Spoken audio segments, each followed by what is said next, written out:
Donald Trump is preparing to sign an executive order requiring colleges and universities receiving federal funds to provide detailed admissions data, including student race, GPA, and test scores. Federal authorities want to verify that race is not being used in admissions decisions following the Supreme Court ban on affirmative action. This move builds on deals with Brown and Columbia universities, which agreed to share data and face audits to restore federal funding. Greg, I mean, it never stops. It never stops. And so many of us believe that the way they made Columbia capitulate, what they're doing with Howard, we see what's happening with Brown University as well, that they are never going to stop until they can control every aspect of these universities. They're using fighting anti-Semitism as an excuse. They're using fighting DEI as an excuse. And this is just the latest example of what Trump has been doing with this executive order coming up. How do you see it? Yeah, no, I agree. The definition of anti-Semitism that they're attempting to force upon Columbia, the International Holocaust Remembrance Alliance's definition, which commingles, conflates Jewishness with the state of Israel, which of course is historically untenable and absurd on its face, is just it's just the point of entry for the real concern, because we know that some of the biggest anti-Jewish forces in the contemporary world are the white Christian nationalists. They see Israel as a means to an end. They see Jews as a means to an end. In terms of hatred, I think those who are being honest would very quickly point to the white nationalists, and particularly the white Christian nationalists, so-called Christian nationalists. I call them what they are, religious fanatics, to understand that anti-Jewishness is really as virulent there as anywhere in the world. But the shakedowns of Columbia, the shakedowns of Brown, the shakedowns of Harvard there's a convergence of forces. They are the intellectually inbred group, people like Christopher Rufo. They are the deeply miserable, nasty pieces of work with plenty of money in the bank, like Ed Bloom, the economic power behind Students for Fair Admission versus Harvard, who's celebrating this announcement. And then there are the just naked white nationalists who couldn't tell you much other than they just hate everybody who's not white, like Donald Trump. This is the latest battlefield in this attempt to destroy. I'm sorry, there's one other force, and that is those who simply don't like, what's that word again? Oh yeah, learning. They're against learning. So you have all these things converging. I don't see this as necessarily a bad thing, and I'll tell you why. This is going to require higher education to be creative.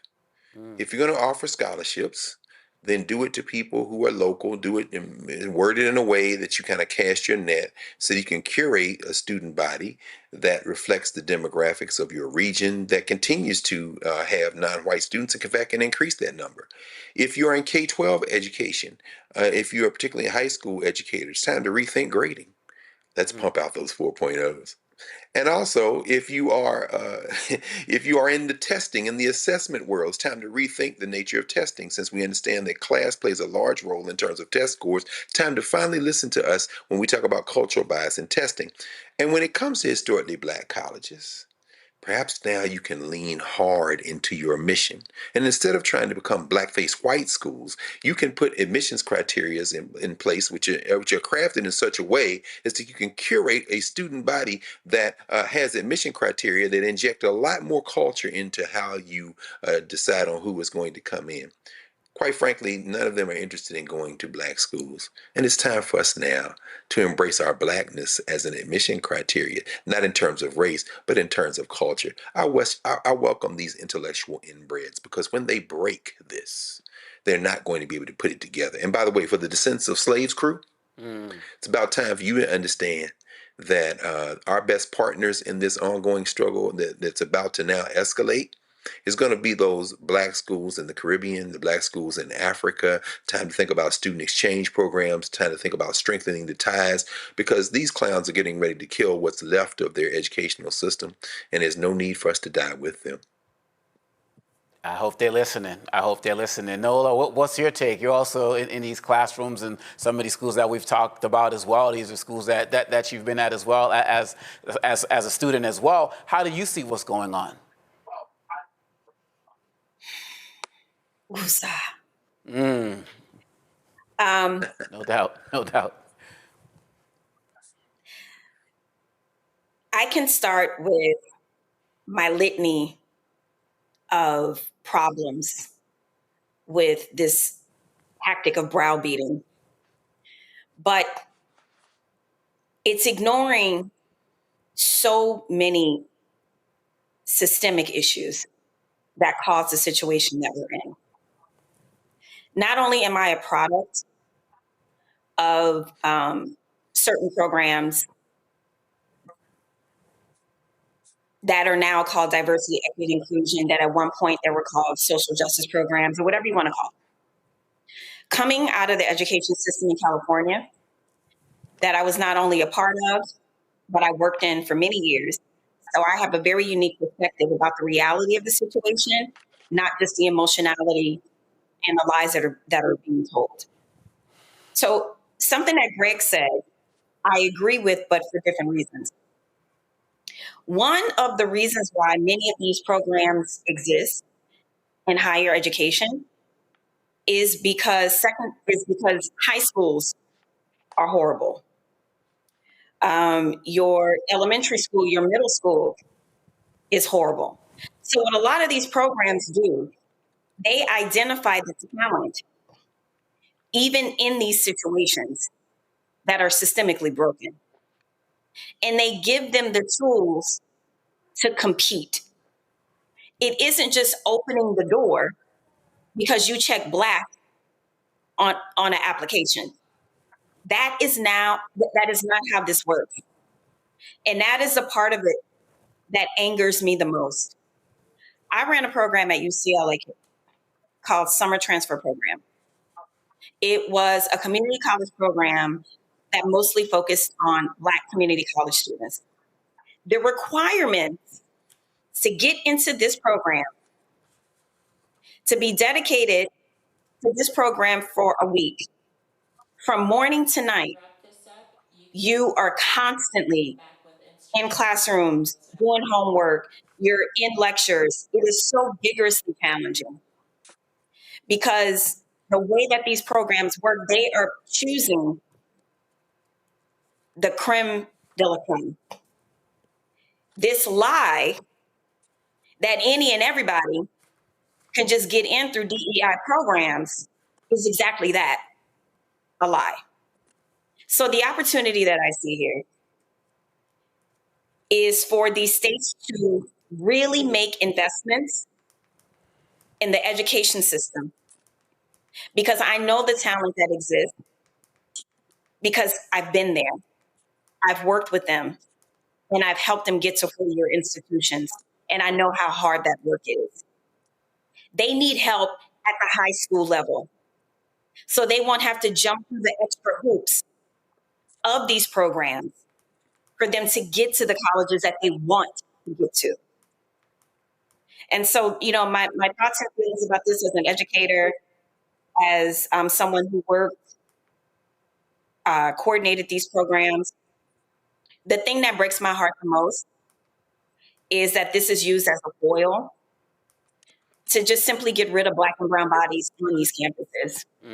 And they are using a very serious problem of anti-Semitism as the reason. And that is the unfortunate part of how they weaponize identity, while they also cry about their own identity politics and how people hate white people, especially white men, when white men are doing the evil thing day after day after day. Reese, are you optimistic? I mean, some schools, it seems like on many levels, some are absolutely caving in the Columbia examples. Some are looking at Harvard as one that's standing strong. But then when you look a little bit deeper, you see they'll change the name of a DEI program or get rid of certain classes. On some levels, they'll cancel Black student graduations and the like. Do you feel like universities are going to end up taking a stand? Are they going to capitulate? How do you see this going? Universities will do what they have to do to survive, and they certainly aren't going to fall on their sword for the sake of Black people being there. I mean, Black people are already underrepresented at these universities. Columbia University has 5.3% Black population, which is about 1,800 students. And so this is not... my point isn't so much about the presence of Black people and trying to affirm that or defend it and talk about strategies to ensure that Black people still get into these universities. What white people have to recognize in Donald Trump's war on these universities is that it is also a war on their advancement as well. When this administration is withholding and cutting hundreds of millions of dollars from these institutions, that there is a tangible impact to that.